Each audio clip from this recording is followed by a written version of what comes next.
In this video, I'm going to show you how to add leads in HubSpot. Now, the first thing you have to do, you want to go to the left here on your dashboard, and then you want to go to CRM, and you want to click on Contacts up at the very top.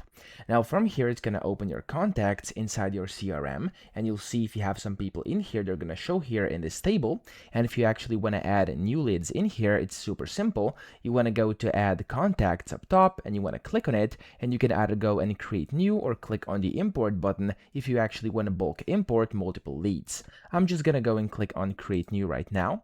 And of course, from here you can go and start by typing in an email. So I'm gonna type in myself. For example, I'm gonna do like my email over here, which I use for tutorials. And the first name is gonna be instant. Second one is gonna be how to. And then you can of course put in the contact owner, job title, phone number, etc.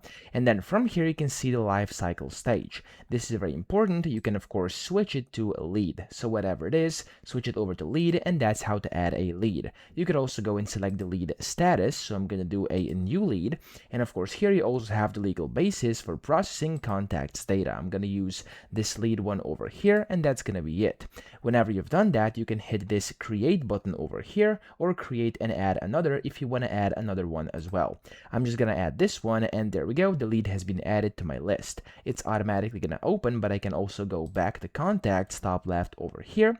And as you can see, the lead is on my list. Now, if you want to import, of course, you want to go to the same button as I showed you earlier, and then you want to go and click on Add Contacts and Import, and you'll be able to import your leads and contacts directly from here from this import page, okay? It's called Data Integration. You can go and import a file, sync from apps, etc.